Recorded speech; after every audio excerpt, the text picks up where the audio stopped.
Hey, good morning, good afternoon, good night. Whatever time you're watching this, as always, thanks for watching Common Sense Fishing. Back at you with another one this lovely Monday. Hopefully, we'll be able to maintain all three of them this week. I think we missed Friday last week, so apologies. I was out at the California Delta, so I'll be uploading a video. We had a pretty good, nice fish caught, over 5 pounds, so nice fish for the trip. I got a bunch of numbers and just a couple of, 1.5 to 2.5 pound bass. Saw a couple that were 3 to 4, and I lost one in between 8 and 10, maybe. So had a good trip. Had some heartbreaks, had some fun times. We stopped at the Sugar Barge. Had a good time having lunch there. So we're going to put together a nice little video for you guys. And that should be coming out members only, early access. Should be probably tomorrow. And then for the general public, we'll probably wait about 48 hours, let you guys see. So we're tearing them up on jerk baits, basically. So jerk baits and LV 500s and things like that. So A-rigs, stuff like that. But, we're targeting bass right now. But if you want to go after the striper, there's a couple different ways. We're just basically fish in the middle. So you can use LV 500s, jerk baits, A-rigs, big swim baits like a Sneaky Pete. They're crushing the bigger striper, crushing those, the little suspended swim baits. So thank you everybody for joining on. Ronald, nice to see you on. Checking in from Duluth, Georgia. Nice to see you on, brother. So we're out here in California. I try to come on sometimes at 6 o'clock when we run 6 to 9. But if not, usually, see me at 7. And if I miss one, I try to make them up. So I think we're going to do a couple of like Tuesday and Thursday videos just to drop some surprise stuff on you guys. But tonight's video, we're going to be talking about fall fishing, how to catch them in the fall. Hey, Gerbs, nice to see you on tonight. So, we'll be going through a couple of my favorite tackle boxes for the fall, a couple of my favorite different lures, and I'll also be putting out a couple of videos towards the end of the week that are breaking down some of the lakes that are pre-recorded for you guys. We're going to do some whiteboard tips. We're going to do some Google Earth, and then we're going to actually be out on the lake at the spots that I'm pointing out. So it ought to be interesting. We're going to try something new out.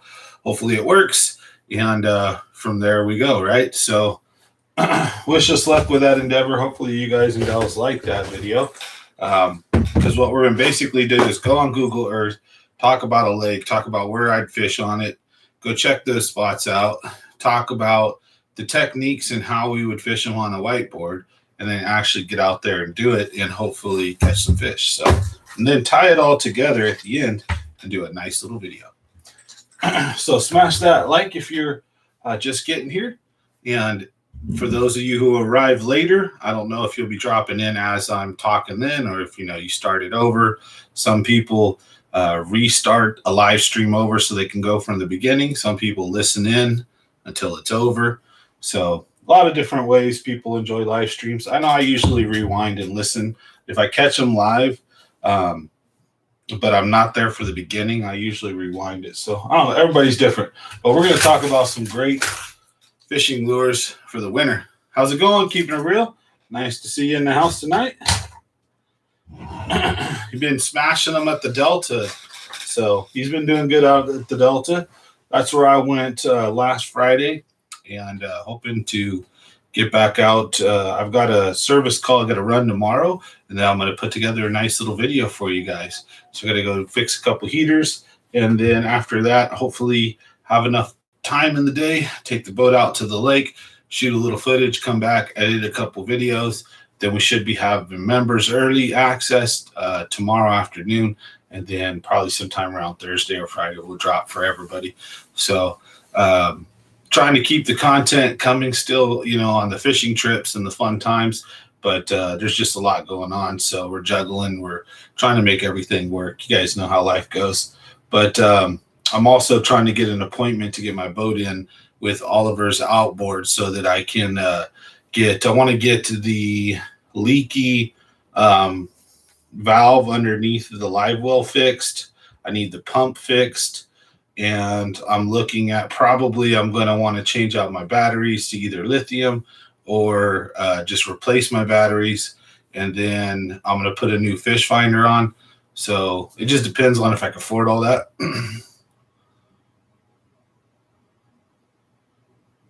Yep, there you go. Bottom scrub and underspins. That'll work right there. Just barely bouncing along on the bottom. So I noticed when we went, we got a lot of smaller aggressive fish, but when I was looking down, the water was really clear at certain points. Hey, Mike, nice to see you on tonight. So the water was really clear at certain points, and you could see the bass down to 5-6 feet deep easy. And I could see some nice bass, like, a little bit bigger, sitting down there, and they didn't appear to be coming up very often for our reaction, like the jerk bait. So I ran LVs by them, got a couple of smaller fish to commit, but yeah, it feels like I should have been throwing an underspin or a maybe even a Cinco down there. But like I said, I actually lost one, probably between 8 and 10 pounds, and we got one caught that was like around 6 maybe, and a bunch of like 2s, 1.5s, 2s, stuff like that, and a million little dinks, 12 inches and under, 6 inches to 12 inches.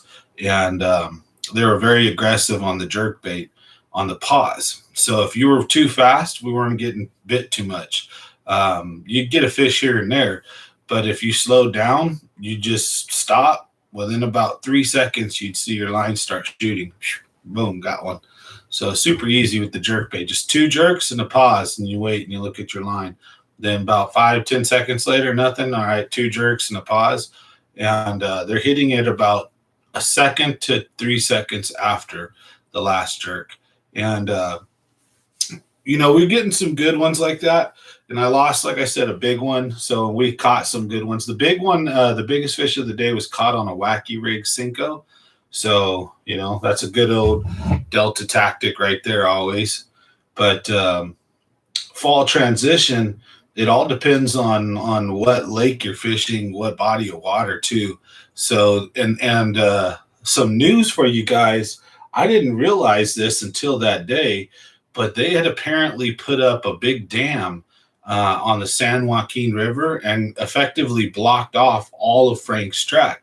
So if you launch out of Russo's right now, it's garbage. So all of Frank's track is filled with weeds and just, it's horrible and disgusting. All the canals that are shooting around, they're doing okay, but the problem is there's no tide anymore. So we got there and it looked like it was low tide, and we were waiting and we're waiting. Next thing you know, it's like halfway through the day and we notice it's like a foot or two higher, but we didn't see the water move at all. Like you can see debris on the water. It's just sitting there stationary. And then, we stayed all day, and then you started seeing the water lower again a little bit, but you couldn't see it. You couldn't see it move. It was just, if you paid it good enough attention, after a few hours, you'd see a slight change in the shore. But it was crazy. They have the San Joaquin blocked, so the water's not going into Frank's track and all that area right now. So it's diverted around it. So it's nuts. So that was real bummy, because I think, I think it was like, it was, we went Friday. It was like hella hot. It was 75 and sunny. It was, what was it? On Friday, it was fog and overcast all day till like 12 o'clock. And then at 12 o'clock, all the fog went away, and it was super sunny, and it got warm and hot all of a sudden, like straight busting a sweat, and, but, all morning long we were crushing them. When the sun came out, we just had to basically move a little slower. So it was real easy. Water temp on my boat, my fish finder don't work, so I don't bother sticking it in the water for squatter. I mean, it goes in the water, but I never turn it on. So I got to get a new one. I got to upgrade. And then I have a feeling that the battery charger for that side, I plug it in, the light doesn't come on. So I think the charger's gone kaput, or the fuse has. So I got to check the fuse, check all the stuff in the charger, make sure, because I don't need it. It could just be that it's low, but that Lowrance triple shot's been just a piece of garbage the whole time. I wouldn't recommend it to anybody. So if you're looking for that's one of the big skeeters. I hate those guys. Oh, I caught it too. Stupid thing flew off. Those things bite the shit out of you. I hate those. I don't know about you guys, but we got some new mosquitoes around town here that they don't go away at night. At night. They don't go away during the daytime. You're sitting there buzzing around in the middle of the day. It don't matter. Like, what the hell? They bite the hell out of you too. So, and they're smaller too. They're like harder to detect. They're not noisy when they fly near you. You can't hear them. It's like they're tiny little suckers, but they don't. Yeah, and they bite you too, and they still leave a little big old welt and everything. Itch like a mofo. Anyways, so we're going to talk about fall fishing here and talk about the Delta, talk about the lake systems. Right now, the fish are fattening up for the winter. So they're chasing whatever's left of the bait fish schools. So there's still schools of bait fish around. I've seen them at the Delta. I've seen them at the lakes. They're chasing threadfin and shad at certain lakes. They're chasing baby bass still in certain areas. The goby are coming out in New Maloney's in Don Pedro. So there's a lot of bait fish still available, and the bass are eating. They're fat right now, but they're really tricky to catch because right now they can fluctuate from being on the top water of the column, mid, all the way down to the bottom. And the problem is this time of year, usually when they go to the bottom, they're not very easy to catch. Bank beating local lakes, underspin, the rat burning cranks early has been the only thing working. Water lowering while bank fishing has been tough this fall. Yeah, appreciate it, man. Yeah, when the water is dropping, the fish pull out, so they become a lot harder to catch. And it's harder to catch them on the bottom because they're not necessarily on the bottom. So in the fall, when I mean bottom, let's say like at McClure, Pedro, New Maloney, sometimes some of these bass can go 40 to 50, 60 feet deep. I like to stay in the 45 and shallower range now. I don't really like to fish too much deeper than that, but I've caught them out of 90 and 100. But you'll see them down there sometimes in 40 to 60 feet, right? Big old schools of bass in 30 to 50 feet, whatever have you, right? But they won't be on the bottom. They'll be, let's say the bottom's 70 feet deep and they'll be 50. Or say the bottom's 40 feet deep and they'll be 30. So they'll be just high enough where a bottom bouncer doesn't usually get their attention. They're down there chasing bait fish that are down there, right? So the water temperature is still warm enough that the bait fish are moving around. They're not needing to be sucked down to the bottom. So a jerk bait, right now, the way we've been getting them at the Delta and even at some of the lakes is you really want to use a suspending jerkbait, and you want to use a deeper diving. So like a +1, a +2, a megabass +1, a megabass +2, something that can get 6 feet down, 7 feet down, 5 feet down at least. Not something that's working in that top 1 or 2 feet of water if you're using a jerkbait. If you're using a jerkbait, that's what I would recommend. Suspended and get a deep diving for the winter. And because even if a fish is at 15 or 20 feet deep, if you're getting down 6 to 8 feet and you're having long pauses and then boom, boom, and then good 10 seconds or 5, 6 seconds, those bass can see that and come up and investigate it. And then when it makes that jerking motion, you'll get a follower, and then eventually they'll commit and they'll smash it. So a jerk bait bite is really key to getting the fish. But again, that's especially at places like the Delta where a lot of the deepest areas are 6 to 8 feet deep. So your jerk bait is getting right down there near the bottom, doing a great job. Say it's 5 feet deep. It's right above the weed edges or the little clumps of weed and things that are in there. Otherwise, where the hydrilla is at, it'll be real thick and it'll just be too much. But when it drops off, it's not always just plain dirt. Sometimes there'll be little clumps and stuff in there.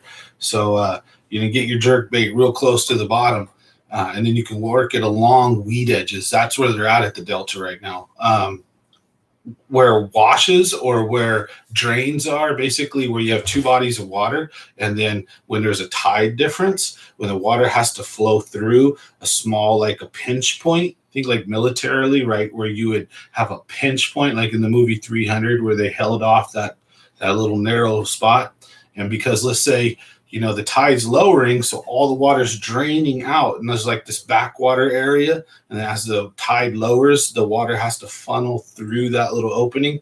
Those are killer, and the fish will sit off in those, especially in the fall. They'll be in there chasing bait fish, and then when the tide lowers, they'll pull out and they'll wait because all the bait fish has to come out too. Frogs, anything that's in there, anything alive has to come out through that, or else it'll risk getting dried out. So those are great spots at the Delta, or places where current moves across, things like that. So anyways, we've been killing them with the jerk bait out there, and at the lakes, they're really killing it with stuff like the jerk bait as well. But a lot of the times these fish are going down to 30 feet deep, 20 feet deep at the Delta. Stupid thing. So not the Delta. At Don Pedro, McClure. So a jerkbait may not be the ticket for you there, in which case I'd like to introduce you to my other friend that I like to use at the Delta as well. So this right here, to me, is a really versatile lure because you can use it shallow or deep. And that's why it's an important lure in my tackle box this time of year. In the fall and the winter, the three baits that I go to big time are going to be, here's one of each. Let's see here. We have a mega bass. So we have a nice mega bass rattle trap. Then we have an LV 500 ghost minnow rattle trap. So two different ones there. Then we have a Bill Lewis rattle trap, the actual rattle trap, right? And there's a difference between all of these, and I'll explain them to you.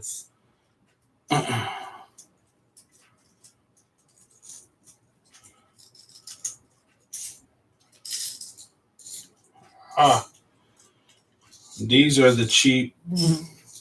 Goodness. These are the cheap $3.99 ones that you'll see at like Walmart or something. Cotton cordell, right? The traditional rattle trap, right? So you got those three kinds of rattle traps, main ones, right? So a Bill Lewis or cotton cordell rattle trap, a LV 500, and then like the Mega Bass one. There's a couple different other brands, but in my opinion, I don't even think I need to bring the Mega Bass one up. I'd kind of put that in the same category as like the LV 500. So if you wanted to throw the LV 500 or the Mega Bass, I mean, I think the LV 500 is probably the better of the two, in my opinion. I've used both, and I've quite extensively caught more fish on the LV. So makes me a little biased. And then we're going to talk about this little sucker right here. Oh, this booger. There it is. Oh, thing's bugging me. All right.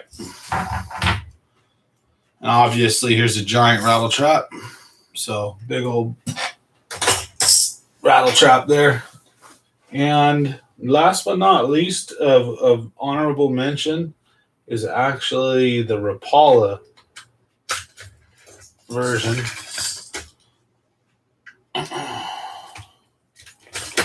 Ooh-wee. Okay. So as you can see, this is my little fall/winter box, or one of them. And then the Rapala's version, right? Okay. And we got some jigging spoons here. Need to change these hooks out.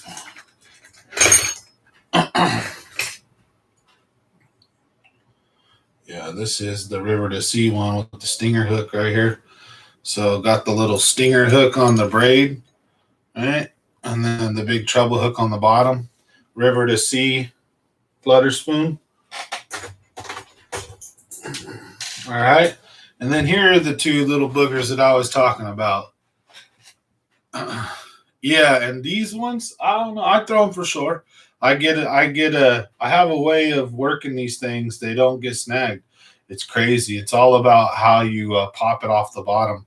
So blade bait, real thin. It's just like a stamped piece of metal. There's no rattles inside. It's just a blade bait. Two little trebles and a little flared out tail there. And this is probably one of my favorites right here. These little blade baits. This little guy right here has caught me so many monster bass right here. So I have a bunch of these on stock, and this has kind of like been my little secret weapon, basically.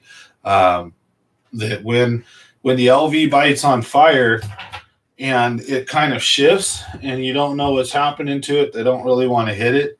You put one of these on, and these can be killer in the fall, but especially these become magic in the winter when it gets really, really, really cold. And most guys are drop shotting and barely wiggling their worm, like in one spot on a point, main lake point, 50 feet of water, 40, 30 feet of water, just dangling a worm for an hour. And then they get just to get that little tap and catch that 1 to 3 pound spotted bass, right? When most guys are doing that in the winter, you can go around and bang the shore and throw this guy right up on the shore and jig it down. Now these right here, you can use this anywhere there is weeds, anywhere there's dirt or rock. The one place you do not want to throw this is in wood, obviously. I also don't recommend throwing it in grass. So there's a big difference. So when you look at vegetation, there's a lot of different types.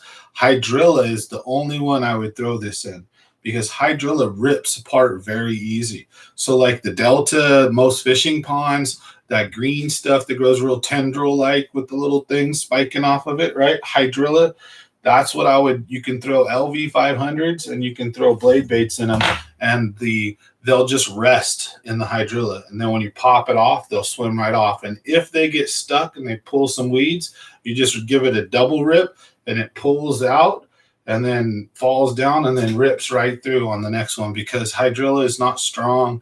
The plant system is very weak, easy to tear apart, and you can rip lures through it all day. So hydrilla is not something to be concerned with whatsoever. But if you throw it inside some hippie grass or in some like really nasty stuff, you're going to be in trouble.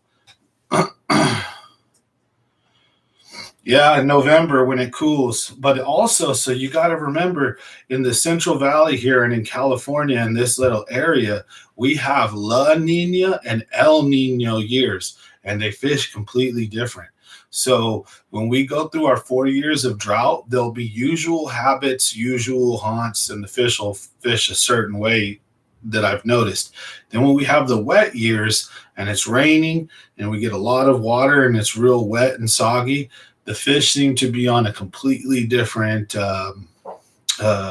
pattern, so to speak, or their timing is different. I've noticed this because I've been fishing the Mother Lode Lake since I was about 13 or so. I'm 40 now. So I've gone through, good maybe 6 or 7 El Nino, La Nina cycles. And I've watched it where it's like 3 or 4 years the fishing's like this. And then the next 3 or 4 years the fishing is different. And it switches and it goes through these patterns. I'm sure the lake getting beat up, like, pressure, tournaments, all that stuff has a factor in it for sure. But I'm talking like the activity level and the quality of fish that I'm catching seems to change depending on what time of year you're in, like for different lakes. And they seem to rotate too, especially I think that's maybe the pressure when they get really beat up. you know, and guys are fishing a lake consistently, and then usually the other lakes start turning on fire because they've been left alone for a while. So, and then guys catch word, hey, they're catching good fish. But there's been a lot of small fish lately. So hopefully with this El Nino year, usually in the wet years, we get big fish. So mark my words, next year, we should see some monsters caught in the spring when the lake levels are full. So when the water's rushing down the mountains, when the water is just bringing it in, those beasts will come up. The biggest fish in the lake, the teeners, the double digits will come up. They always do, but sometimes. So this is a little bit of my, I don't know if other bass fishermen feel this way, but I know I've seen it personally, that when the lakes are in a drought mode or a low mode or kind of stationary or even dropping mode, when the bass are spawning, they'll spawn in 20, 25, 30 feet deep sometimes, big old giant spotted bass. I've seen the largemouth in about 15 to 20 feet deep. And where you look down and you can see a bed 20 feet deep, crystal clear water, like in McClure, Shasta. A couple of places have seen this is like Oroville, Folsom for sure, big time at Folsom, spawning in 25 feet, big old 4-pound largemouth sitting there with a partner in 25 feet because they know that water level is going to drop. So these fish are smarter than we give them credit for. So I'm saying when the lakes get really full, in my opinion, that's when most of these big pigs come out, the really big pigs. And that also, I think the bait, you know, is a big factor too. Like there's a lot of trout or a lot of certain things that these big fish are eating. If they go away and they have to switch their diet up, they have to switch their habits up. But anyways, I think that the water level has a bigger play on it than we realize. So we're going to show you guys really quick before we move on to the next lure. Again, my top fall lures are going to be, and we're going to explain why. So this is really important here. Why would I throw each one of these lures? So this time of year, I like a minnow pattern. I don't really like the Delta Crawdad color just yet. Not right now. But these are showing brands. So being that, let's say I had this rattle trap, but in a minnow or a silver color, something like that, right? There's going to be times I'm going to throw stuff, right? So when the fish are suspended down in 30 over 60, something like that, but I'm seeing them move and fluctuate and they're changing, and sometimes they appear to be in 15 feet, sometimes they appear to be down at 30, and they're not really tracking in one water zone. That's when I like to use something like a flutter spoon or a weightless Cinco with a small nail weight in it. So that's something a lot of people sleep on. That's old school. That's old school style. Just go out to the lake, take your weightless Cinco, cast it out, and just wait for that thing to hit the bottom. And always, if you were patient enough before that sucker hit the bottom, some fish was on it, because there's, especially if you're on a good spot, because there's going to be fish moving, and that Cinco just slowly sinking through multiple different layers of water columns, let's say, and you just at the rate that it sinks to, you're keeping it there a lot longer. So if you're patient, weightless Cinco can be just devastatingly effective in the fall at catching big fish, good fish, especially on tough days. But in the fall, really, this can be the time to catch numbers and to catch some good size, which is where if you're using your graph, use your fish finder, find them, get on them, look in the backs of creeks, look up river, look anywhere fresh water can come in, look anywhere where the bass can pin bait fish and hold them, little coves, little cuts, little channels, little just pins. Think of them like little, like when if you have kids, you put your kid in a pin when he's like up to a year to 2 years old, so they don't go around and wreck the house while you're doing something, right? So the fish can corral these bait fish. Just a little nook or a cranny sometimes is all it can be that these fish can push a school of bait fish into and kind of hold them there for a minute. And the bigger the area, the more the bass can push a bigger school in there and keep them there. Excuse me. So that's where to look. So where to look is go to fresh incoming water, right?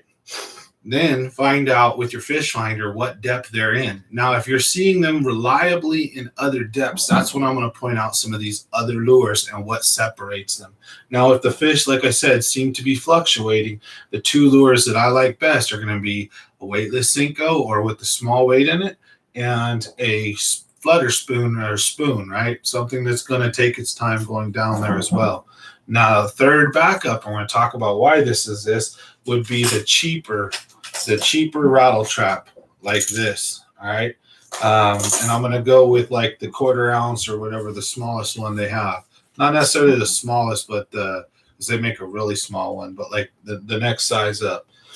And the reason for that is a Rapala, a rattle trap, whatever, not the Rapala, but the Bill Lewis or Cotton Cordell. These fall slower. They weigh less. Their body design and the way they fall through the water, they kind of flutter. So if you have a rattle trap like this and you have an LV 500 like this, we'll pull them all four out. Okay, so let's put this right here.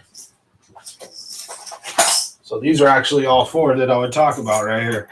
So we got a Rapala, we got a Megabass or an LV 500, consider them the same, and a Cotton Cordell / Bill Lewis, whatever, the rattle trap.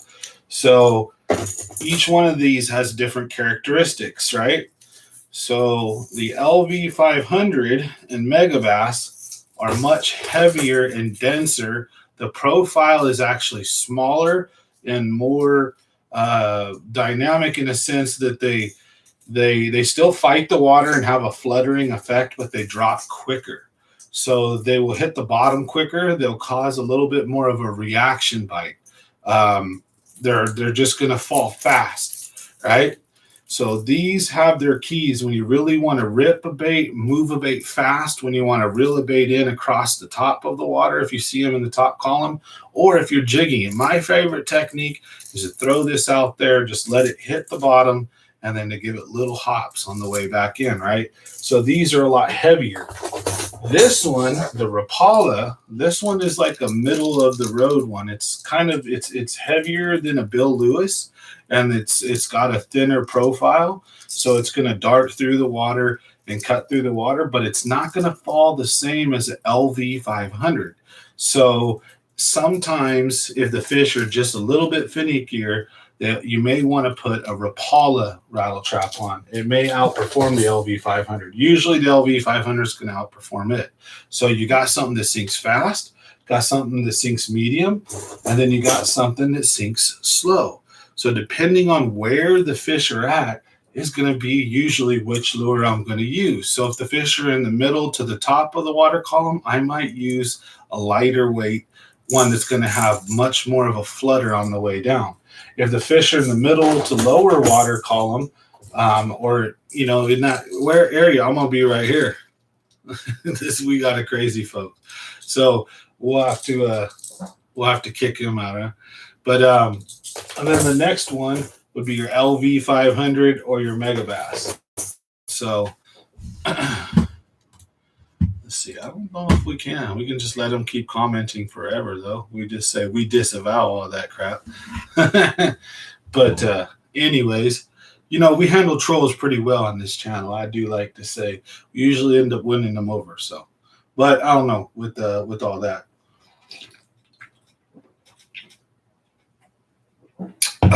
So.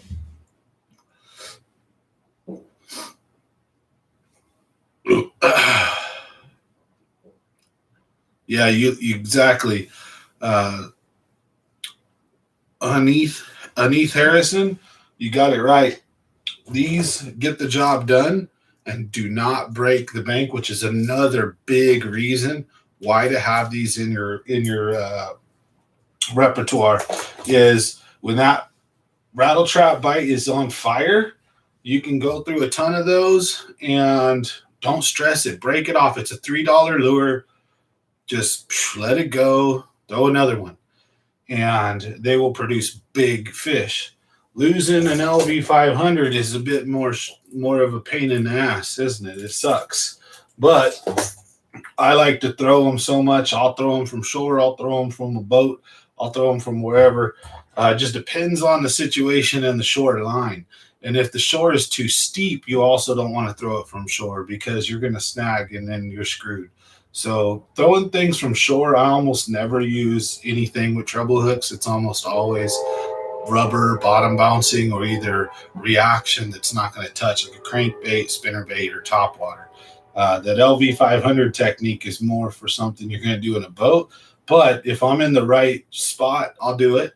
But, you know, I have a little more confidence in it. But this, again, I have to say, guys, get ready for this. It's November 1st. This lure, the blade bait, should really start kicking up and putting some really good fish in your boat. So we got rattle traps covered, and we're going to talk about a couple others. So let's take a little halftime break real fast and chat about some other stuff if you'd like. We'll get all these lures put away. Leave a comment if you guys would like. Oh, excuse me. And then we're going to introduce you guys to my jerkbait box, what I be throwing in jerkbaits, and also one of the best lures to use here in the dead of winter, and also pre-spawn when it's still really cold and the fish are not really moving around yet, but they're probably eating when they can to get fat. But they're not very aggressive. We'll get into that in a bit. Jerkbait. So earlier I was telling you guys, I got to put these away. So I was telling you guys in the wintertime, super important to use a suspended jerkbait, not a floating jerkbait. Floating jerkbait is way more of a summertime lure, and wintertime, you're going to definitely want to give your jerkbait way more pauses. How's water clarity on the Delta right now? It's super clear, actually, where I was at. But the thing is I was over by Frank's Track out of Russo's. And the crazy thing is I don't know if you guys heard from earlier, but they straight up blocked the damn Delta off. They put a land bridge up basically, and they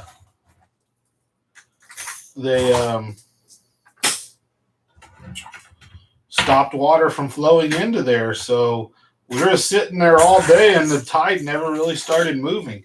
It was freaky. It was freaky to be on the Delta. I'm sitting there on the Delta, and the water's not moving all day. I'm like, the hyacinth's not bending one way or another. It's just sitting there. I'm like, this is so weird. I'm like, has the earth like gone nuts? I'm like, what's happened to the tide? So it was crazy. How much is it to launch at Russo's? It's 15. So we always end up bringing 20. Nobody remembers to get change. And we end up leaving, that extra 5 for them. So 1 out of every 4 trips, we should just basically tell them, hey, we're going to just not pay this time since we always pay 20. So buy 3, get 1 free. No? But mega bass, all I can tell you too, mega bass are worth every penny. So mega bass jerk baits. Strike King are okay. You can get some good Strike King jerk baits, but the pointer, the SP pointer, the 101, and the +1 and +2, the mega basses, those are really my go-to. The Livingston pointers, and the suspended jerk baits especially, and the deeper diver ones, because there's a lot of different ones. I remember they make a bunch of little guys. They've got all like Clear Lake. Oh man, I had a good time with the little medium-sized hitch one. So it depends where I'm fishing, what I get. But usually for these mother lode lakes, I like to use something real silvery. For the Delta, I like to use something with a little more like light green to it. If that makes sense.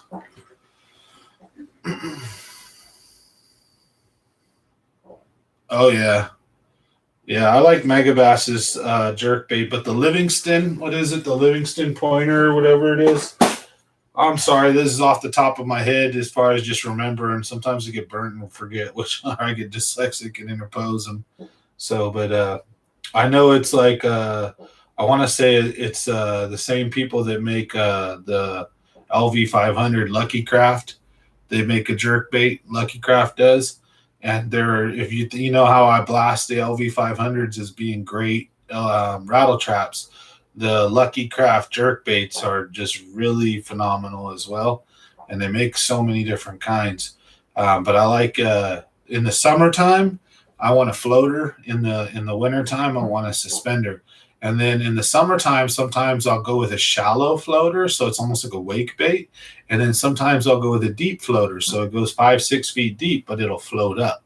And then in the wintertime, I'll use either a shallow suspended, and I'll use those. I hadn't brought that up yet, but a shallow suspended is for when fish are more in the top water column and you can't get them to bite much other things. So you throw top water at them and they don't really want it.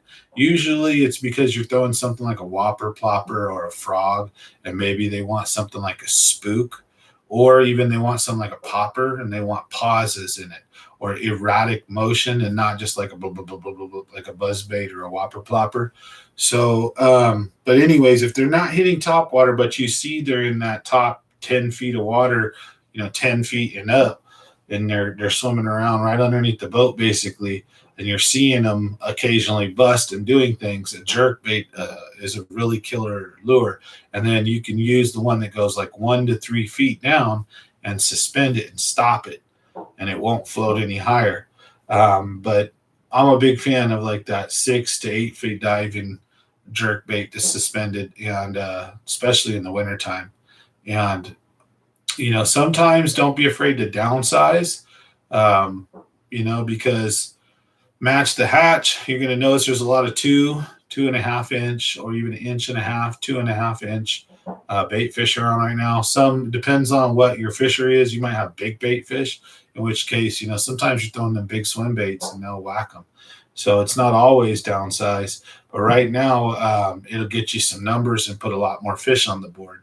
So match the hatch, and try to have a good time, because you can turn around and once you find them, maybe throw a few swim baits through them, throw an A-rig down there and drag an A-rig through the school. It just all depends on what depth, water column, all that good stuff. Because I'm talking about bass here, not striper. Like if we're at the Delta, the striper hitting swim baits out in the middle and up along docks and things. So they're really cracking them right now. People are having a good time. I'm seeing a lot of salmon caught, a lot of striper right now. So it's pretty cool.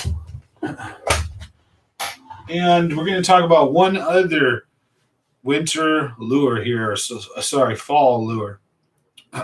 So we got steel shad been working. Yeah. I like those colors, my brother, for sure.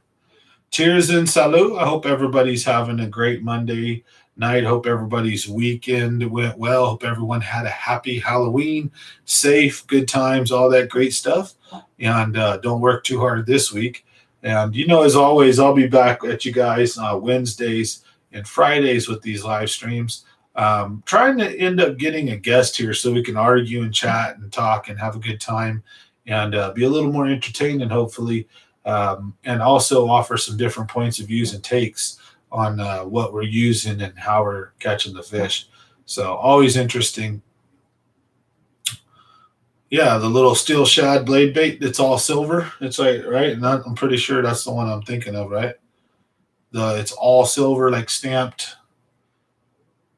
I think maybe it has a black stripe or a black top on it, and then it's all silver on the side. I might be wrong. But really quick,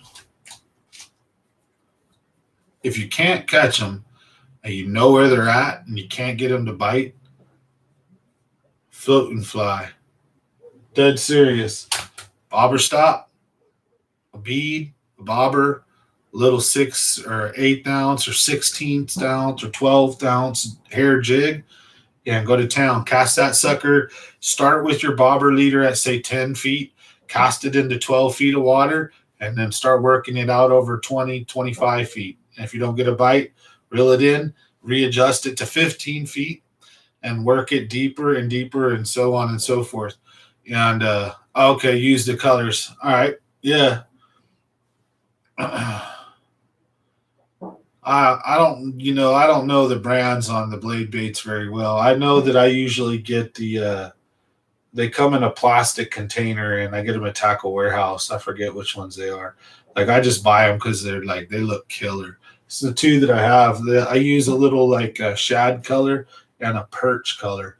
And sometimes I use a crawdad color. I want to say they're Mega Bass, but I might be wrong. They're like a nice fancy brand. I get them from Tackle Warehouse. I don't remember which ones. But I've also got a couple of cheap blade baits from other manufacturers. But I've been relatively new to the blade bait game. I'd have to say just the last 2 years I've been throwing it, but it's been really killer for me. And learning when to switch between a blade bait, an LV 500, a rattle trap, or a jerk bait or something like that has been really key this winter in cycling through good bites, especially last winter. Oh man, last winter I just wrecked them on all of those, and it was pretty awesome. This winter, well, it's not even winter yet, but this fall, I haven't been getting to do a ton of fishing yet, so I'm hoping to get out tomorrow. If not, I'm going to go Wednesday for sure. So, but we'll see what happens if I can get out. I'm trying to do another. I've got a video already shot. I've just got to edit it for you guys. We're going to do that tomorrow, and then I'm hoping to get out on the water. If not, we will Wednesday. So, I have some cool content coming for you guys. I'm thinking about hitting up Los Banos Creek Reservoir as well. So taking off and hitting up a totally different lake and see how it goes. So I know that lake okay. It's just super small lake. We'll see how it goes. I'm going to bring the LV 500s, the blade baits, and the jerk baits. It's a more shallow lake. It's got some vegetation in it. So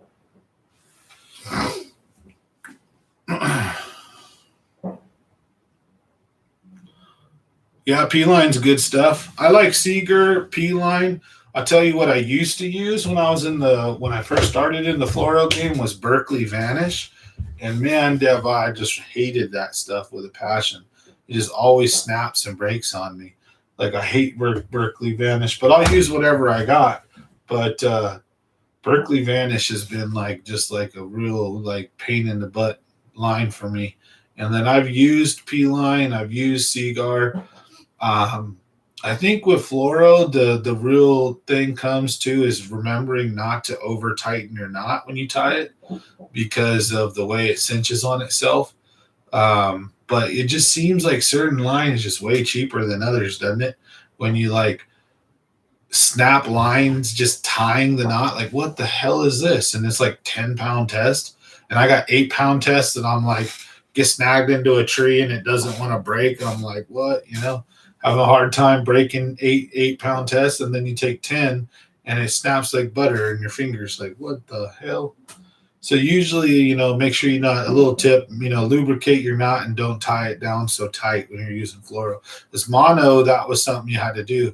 Is when you tied mono, you had to make each end really tight, make sure your knot was snug so that it didn't flex out.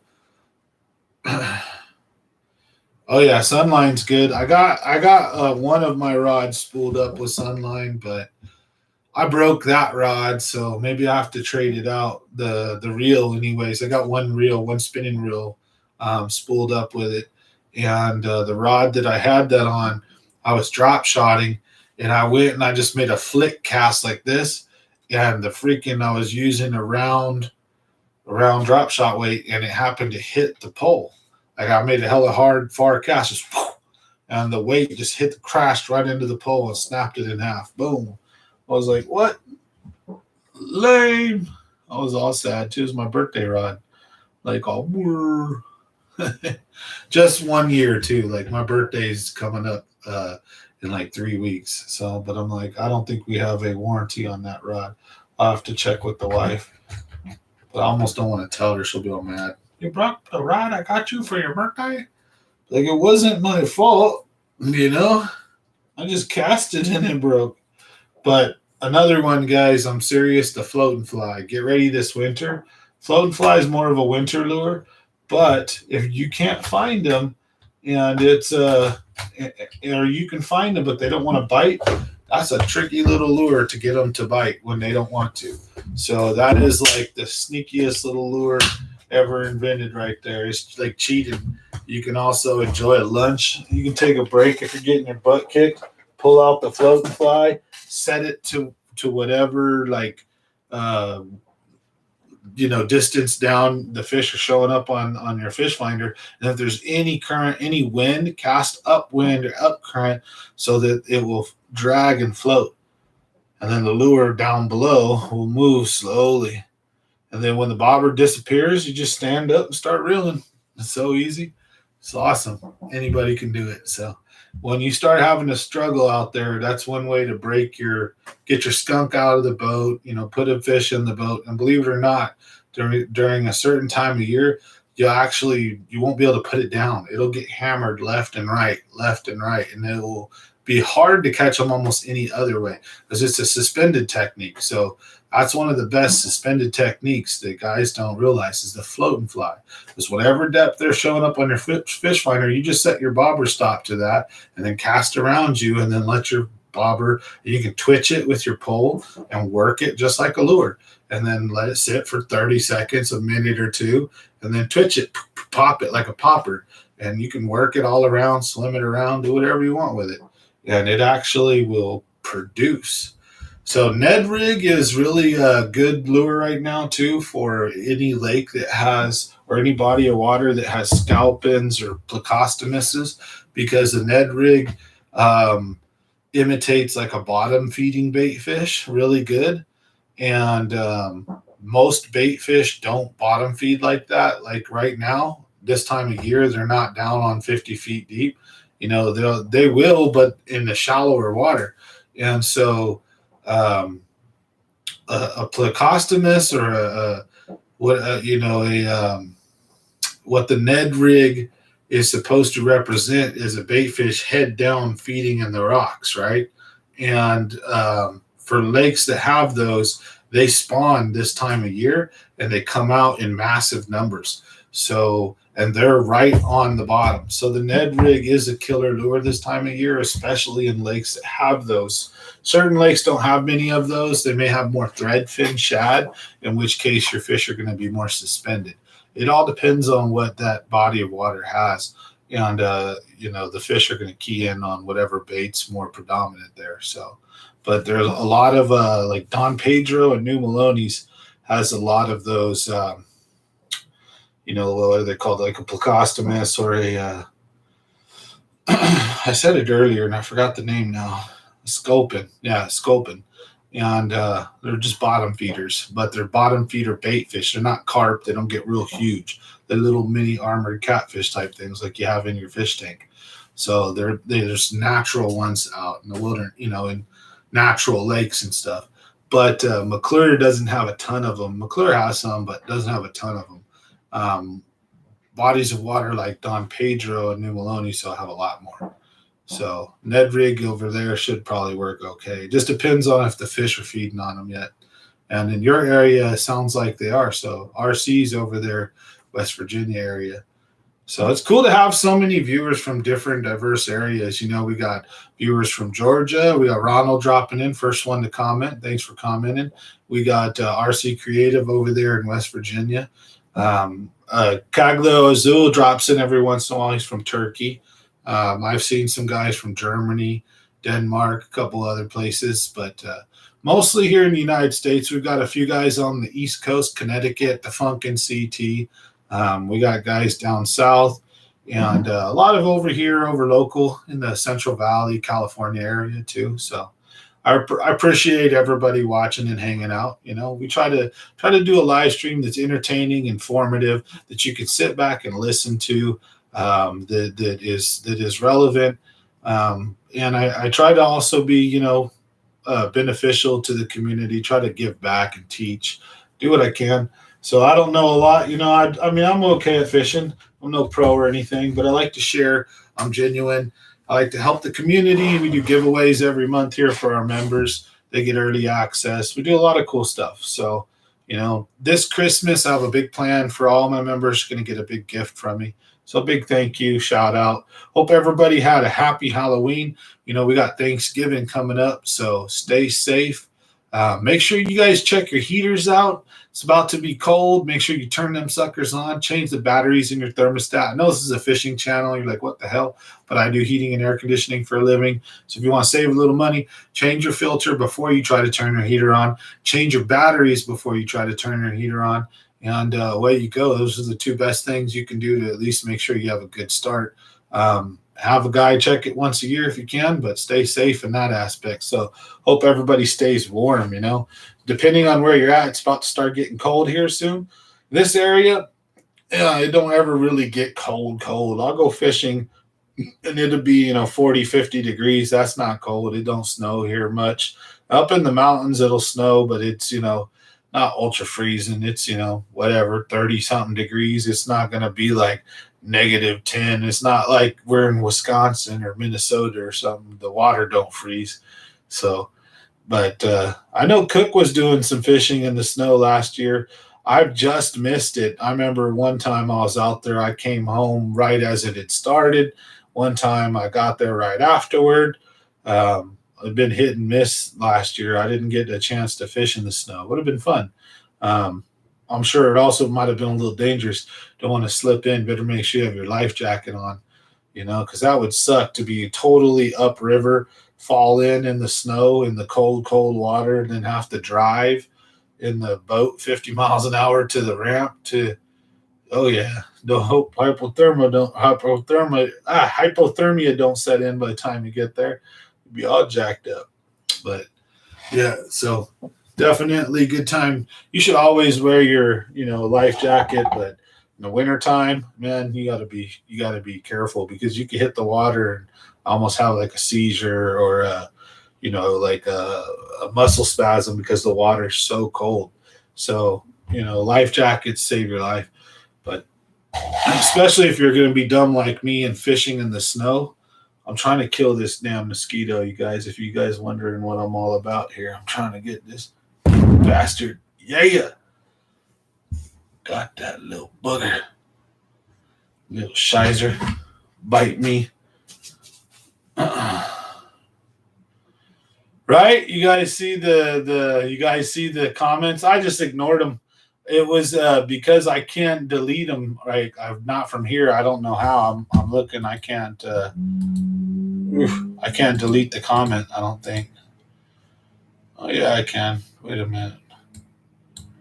Now let's remove these messages.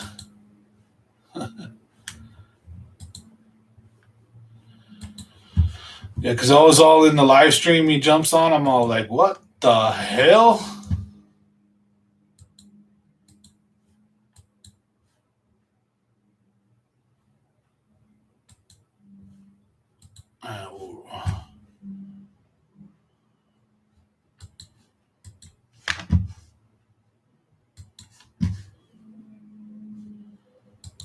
All right. Sorry, guys. All right. I made sure to remove it and then reported him. Smacking the mosquito. Earthquake. Yeah. I had to get that annoying bastard, though. He's bit me, dude. Like, he bit me. I'm not scratching it, so it didn't lump up. If I start scratching it, it'll lump back up. I got bit right now, earlier, right here. Little trucker mother. Oh, and I started scratching it. I should leave it alone. But yeah, little bastard bit me. So McKellen, 15. Let's enjoy ourselves tonight, boys and girls? So how's everybody's week been? Anybody have any good fishing plans? I have a open invitation to everybody in YouTube land. Yeah, damn trolls. Usually I win them over, but I don't think I want a Nazi one over on the channel, like showing up regularly every night. Like, I ain't even going to joke. But you know what I'm saying? I don't want no asshole showing up every night, spewing something. Headed back out Saturday on some striper. Nice. I'm going to be going either tomorrow afternoon, but I'm going Wednesday for sure. And I'm trying to hold a birthday trip. So open invite to everybody. If you guys know me, if you're interested in coming, if you're interested in meeting me, you guys want to hang out, we're going to probably rent a place and go crash, out at a lake somewhere for a few nights and either get an Airbnb, rent a couple cabins like we did, and barbecue and eat and enjoy life, drink and fish basically, and have a great time. We'll record it all. We'll do a video just like we did last time. So I'm looking out sometime here in November. Not quite sure when. I've got a lot of people I'm trying to line things up with. I've given everybody advance notice. It'll be, sometime mid-November, but I don't know what day yet. We got to pick a day. So I'm trying to get with like my really best friends that are maybe time sensitive, like they can't, take certain day, so I'm trying to work around a couple of people if we can. Then once I get a good general, hey, this few days works for us, then we'll slot it in. We'll let everybody know. We'll make a Facebook announcement. We'll make a couple YouTube announcements. If you're interested, you can message me, email me, call me, text me, whatever. And just like last time, we'll try to ask if everybody can pitch in like $100 or something. Then that way we'll help cover it, because usually the costs associated with this kind of thing are around $1,500, $1,200. Last time we had something like 15 guys come. We were able to do a really cool event. We rented out some cabins for like 2 nights and 3 days, and we had all kinds of food and drink, and we had a grand time. It was awesome. So we're hoping to do something similar to that. Rent out like an Airbnb, or either a couple motel rooms, or either get a couple cabins would be preferable, and go up to like Clear Lake, or we're thinking something like that, and stay for anywhere for 2 to 3, maybe 4 days max. I know most people probably can't hang that long, so I'm thinking 2 to maybe 3. So a lot of guys usually try to come for 1 or 2 days and then go home early. And then some people, the hardcore guys, we stay all, as long as we can. And usually that'll be like a 3-day trip. So if you're interested, just let me know. So we're going to be doing that this November. We'll probably be doing it at Clear Lake. So we got cabins last time. So we'll see how it goes. We'll see what happens. But either way, we're gonna go have fun. Whether it's like 3 or 4 of us or 20 of us, don't matter.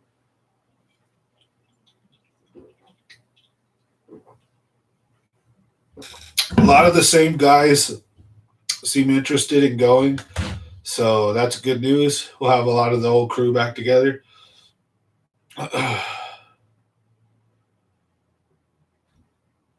Going to fish Lewiston. Nice. Where's Lewiston at, boss? Cheers, Cali Bear. I just poured the last of my McKellen. Sipping it here. So cheers to everybody. Happy Monday. Hope you guys all had a safe Halloween. Hope you guys, if you had kids, they had a blast. Little quick side note. This was just, man, I'm glad to see stuff like this still going on. It was really awesome. Up by Lake Tulik, right on the lake, there's, little Copperopolis up there, and there's a place called Town Center, right, where Griff's is at. And cheers, mate. And there's a place called Griff's, if you want to look it up. And there's a town center, and like it's so cute. There's a little pizza store. And they had it all decked out, and they had a haunted house, and they had like all kinds of booths and people giving out candy, and all the restaurants were open, outdoor seating, indoor seating, and they had some light music playing, and it was really cool atmosphere. There was like probably a good over 1,000 people there, almost something like that, 500 maybe 600 people, and it was a really cool little environment. Just a lot of down to earth looking people, just trick or treating, having fun. Kids running around collecting candy. They had Doc Emmett from Back to the Future was there. It was a unique little thing, and it sits right near the Lake Tulik. So when we were done, we went up to my buddy's lake house, and we were able to just chill on the his porch overlooks Lake Tulik. It's real beautiful, cool place. So that's what we were up there doing. Trinity's. Oh, we're going to be up in Trinity, below Trinity. Nice. So if I was up there, I would be freaking smallmouth fishing too. I'd be going for both trout and small or anything that bites. So good luck out there, man. That's awesome. I fished Bullard's Bar and a couple other places up there. Really nice. So have fun, drive safe, and appreciate the cheers, everybody. Salud. Oh, that was a little warm. I think I'd rather take the whiskey on. Plus, these are 9%ers. I don't know if you guys have ever heard of this stuff. Hop Valley Imperial IPA Cryo Stash. Little shout out. On this channel, we always got some kind of different brew we're shouting out, some kind of different drink we're drinking for the night. Yeah, it was a great time, Cali Bear. It was fun. We were out there with the kids, and we got the brisket nachos and a bunch. Got a few drinks, and my buddies were there, and his mom and grandma were there. Yeah, and the kids. We let the kids. It was this closed off town square area, and it's exactly like something from Back to the Future. Like how the town square is in Back to the Future, where there's like it's literally a square like this, and in the middle is like a park, and then all the businesses ring it. It was exactly like that. And you had the pizza parlor place on the side. You had a big food joint right here. You had a bunch of other stores and food joints, but they all look like kind of old, like they're done up intentionally, and the place intentionally looks like the town from Back to the Future. It's so awesome. It's cool. So, yeah, we had a great time. They had all kinds of booths. My son was a banana, and so it was super funny whenever he seen there was like 2 bananas there that night besides him, and the bananas all found each other, and they were excited. Like, hey, there's another banana, and the bananas all congregated, and everybody wanted a picture. They're like, get a picture with the bananas. Like, God, it was the funniest shit ever to watch the random yellow bananas that were walking around like throughout the night. And then by the end of the night, they're all hanging out. Like there's like an old dude, like a teenager. And then like my kid, well, my kid's he's 13. And then there was like another one who was like 18 or 17. And then like a dude who was like 32 or something. And they're all in banana outfits, all excited. And they wanted a picture. Like, let's get a picture. So was there a salon? Yeah, there was. There was a salon. So it was cool. A little bar on the outside too, I think Griff's is meant to be like that, like the salon. So if you look it up or you're interested, you can look up Griff's in Copperopolis, and then that little town square, you should be able to see it, or it's like it's off of Town Center Drive or something like that. So, but it was cool. That's all I know is I had fun. I got a buzz. The kids had a great time. We let them run around. They collected candy. So it was kind of like enjoying something we don't usually get to do. So it was cool to get out of the house to see that many people congregated in an area. Nobody wearing masks. Nobody gave 2 shites. Everybody was just smiling and having a ton of fun. So it was very enjoying. Let's just say that. I miss doing stuff like that. I can't wait. I don't know about you guys, but show of hands. I know this is a fishing channel, but I love bowling. I went out and bought like the most expensive bowling ball they make almost because I wanted to like have a edge up because I'm okay, but I'm not the greatest. And I got the one that does like the super curves and like you can like throw it a certain way and it curves into them. Oh man, it's like a cheater ball. So I have a really nice bowling ball that I've taken care of and I've used it in Santa Cruz. Had a blast. But the last 2 years, it's just been sitting. Man, I can't wait till they open up the bowling center. I don't know about you guys, but around here, there's not a lot of things open. So what is open is, okay, all the big stores like Costco, Walmart, right? They've always been open. And any mom and pop shop that managed to survive through this crap, they're still open, right?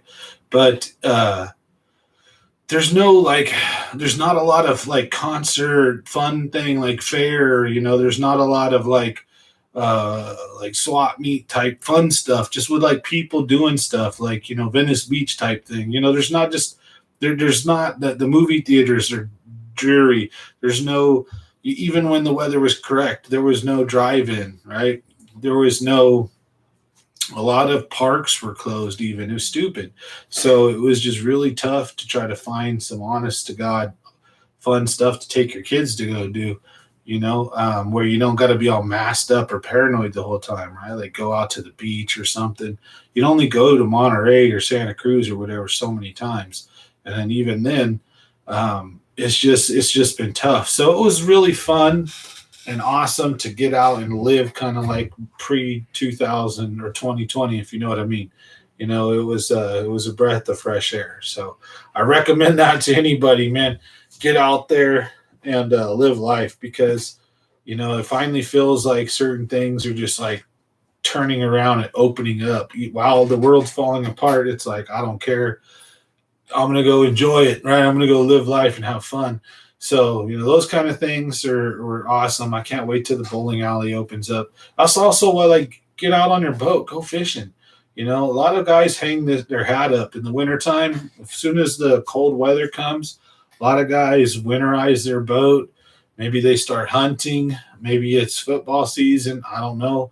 All I know is I don't stop fishing. So we're gonna have some good content for you guys when the weather gets really cold and the fishing gets tough. That's usually where I shine best. So we'll see how it goes. I'm looking forward to throwing my Deadly Nedley my double rig, with the Ned rig on the bottom and the drop shot above it, or the double or even triple drop shot setup.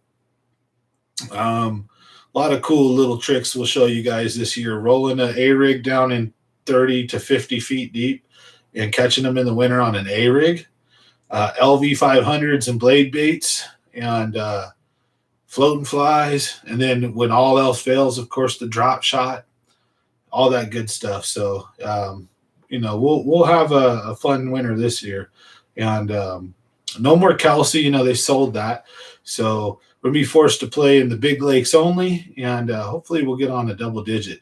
This also, I think we're going to start focusing on changing up a little bit and throwing some bigger baits. We're going to get into the swim bait game. So upgraded pole, line, all that good stuff, hooks, and upgraded reel. And we're going to go out there, probably start out with either the HUD or something like an S-Waver, something that sinks a little faster, find maybe one of the fastest rate of falls that I can for an S-Waver. That way I could get it deeper, and I'll fish it to lose it. So I'm hoping to get out there and, hopefully put some big fish in the boat this year for you guys. So we'll see what we can do. We'll be at Maloney's and Don Pedro and McClure a lot. But also, as soon as we get the boat dialed in and fixed up, like I said, I'm trying to set an appointment up with Oliver's to get my boat fixed. So hopefully, we can get all these kinks worked out. Then I want to take that thing. I want to go on some road trips. We're talking, smallmouth fishing. I'll even do some trout fishing out of this thing. I want to go up into the high Sierras. We're going to have snow to contend with, so my ambitions may need to wait till next year. But all in good time. So we just started the channel, year and a half, almost 2 years ago. So this is new. So hopefully, we stay at this for, many years, and hopefully we can grow the community, grow the outreach, grow where I'm fishing. I can go on some trips and fish some different areas, different bodies of water, win over some more viewers from other areas, and grow the community. We always have our giveaways every month. So I love giving back, saying thank you guys. I'm excited. We'll see where it goes, and you just got to stay positive. Goodness, I need to turn my AC on. I'll tell you what, it's getting warm in here. Let me see. Turn this bugger on. I got 2 shirts on.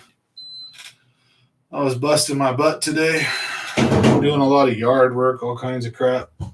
Winterizing the place, got to trim a lot of the trees and, clean up the dead stuff and, do everything that you do before winter comes and sets in, and you just hang in the house for or I fish. That's all I do: work, fish, and hang inside. That and some trips out to the snow. It's the whiskey. Yep. Oh yeah. I don't even think I drank any. I think it's a beer. Ugh. Well, this is shirt. Let me take it off. You guys can see me get fat for a second. Or did I take it off successfully? Usually when I take a shirt off, the other shirt rolls up. Well, no titties. Ah.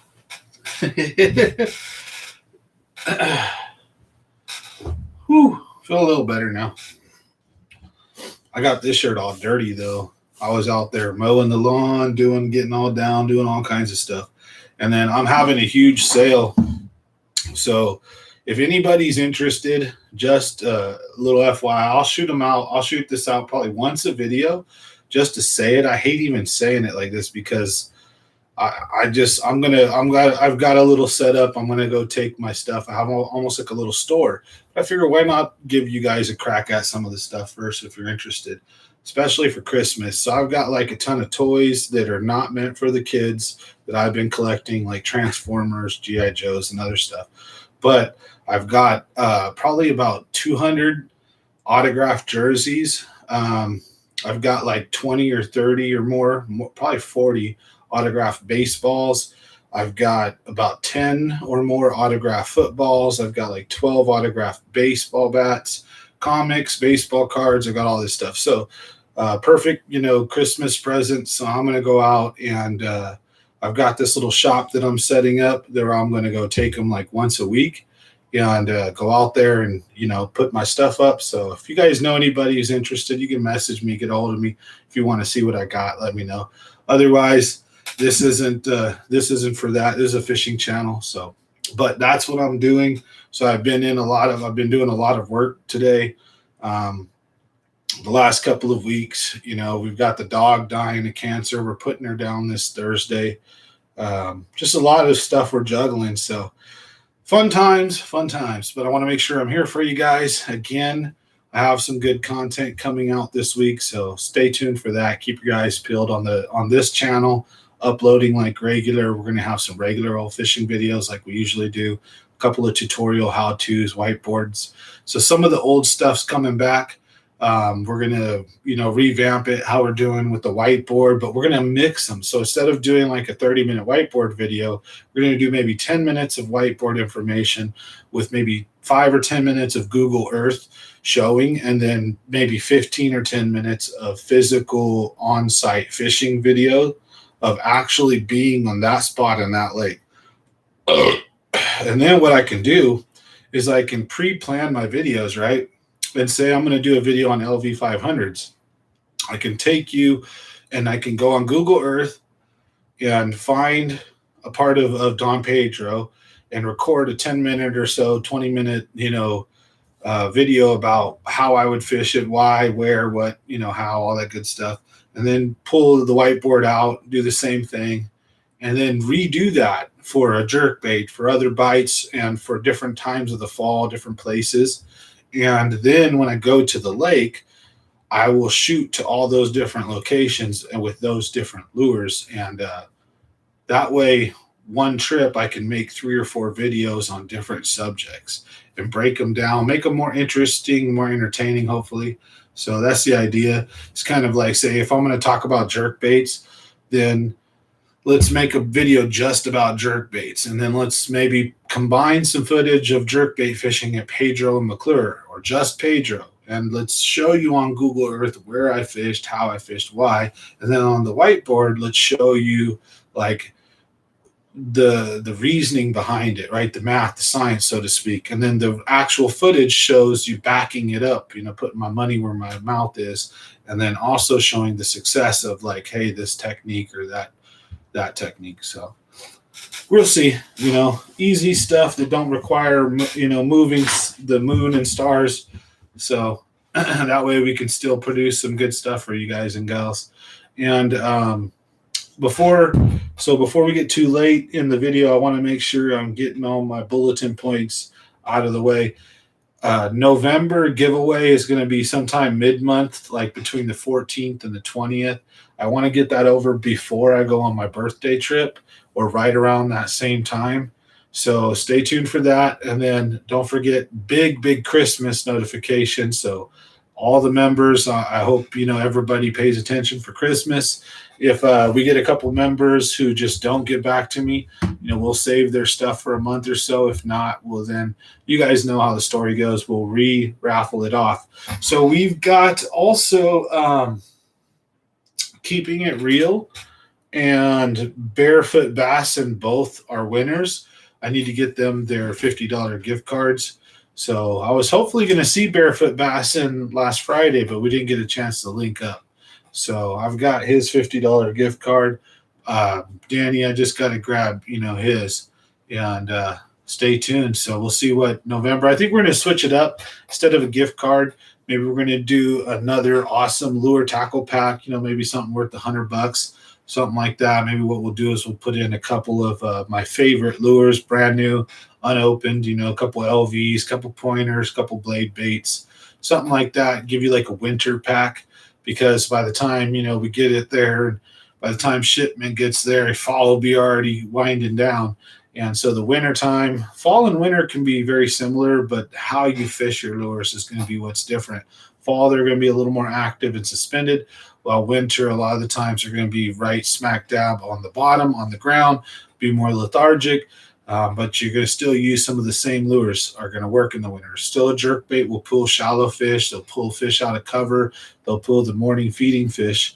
But there's some tricks that you have to do. You have to fish it a lot slower, a lot deeper, longer pauses. And that'll work. LV 500, instead of ripping and burning it or swimming it or even yo-yoing it, you're going to jig it. You're going to let it hit the ground all the way to the bottom. And you're going to be working it in like you would a jig, but instead of dragging it, just slight little hops. So there's going to be little variations, but some of the lures are going to stay the same. Drop shot's going to be a really big key lure in the winter, as well as a Ned rig when the fish are making more contact with the bottom. On the fall, the fish are going to be more suspended. So I hope that makes sense. That's why lures like an underspin, A-rig, spinnerbait, jerk baits, crankbaits, but moving at the right speed and with the right pattern can what really whack them this fall. So we're going to do something really good for our members on Christmas. And what was I going to say? Also, if you guys get a chance, Common Sense Talks, I'm going to be doing videos again over there. I've been trying to religiously do more videos over there Tuesday and Thursday. And also, if you guys are interested in finding me, I'm on Rumble now as well. So it's not just YouTube now. I've branched out. I'm on Rumble. I've got a profile there. So if somebody wants to come follow me on Rumble, that'd be awesome. Give me a like or leave some comments on some of my videos there. I've actually already started getting paid being on Rumble. So there's some benefits to that. Like at YouTube, I had to do a year's worth of making videos before I got any money. Rumble, you can start earning money right away. So I'd recommend you look into creating an account if you're a creator, if you want to, expand and enlarge your horizons. I definitely look at alternative tech. So Rumble is a site that I would recommend checking out right now. It's a little clunky in the fact that so you have a Rumble, you have a app to watch videos, interact, and do all that stuff. But if you want to be a creator and you want to upload, you have to also download what's called the Rumble camera. And then you upload or shoot or stream or do whatever with the Rumble camera, and then you load it to your Rumble account. So it's a little confusing, but it's worth checking out. So if you guys are interested, I'm doing all kinds of videos over there. So if you're interested in seeing more about me, I do fishing, I do business, I do all kinds of stuff. I talk about my trade. I talk about making money. I talk about Bitcoin. I talk about Shiba, Dogecoin, Ethereum. I talk about stocks. I talk about work, all kinds of crazy stuff. So if you're interested in that, go check that out on Rumble. Common Sense Talks on Rumble. So I didn't go with Common Sense Fishing. I kept it with Common Sense Talks. So anyways, if you're interested, you can go check that out. Now, usually I do these live streams either 6 to 9, 7 to 9. But tonight I'm going to get off a little early. We're going to call it a night here. So I'll see you guys again back either at 6 or 7 o'clock Wednesday. I'm sorry I don't have a definitive answer because just life's been so much like this, and I'll be probably fishing Wednesday. So hopefully I'll be back in time for 6, but if not, for sure I'll be home by 7 o'clock. It's getting dark earlier now. I'm not a big fan of fishing at night when it's really cold. So I'll see you guys Wednesday, sometimes between 6 and 7. So thanks for watching Common Sense Fishing. We'll check you out.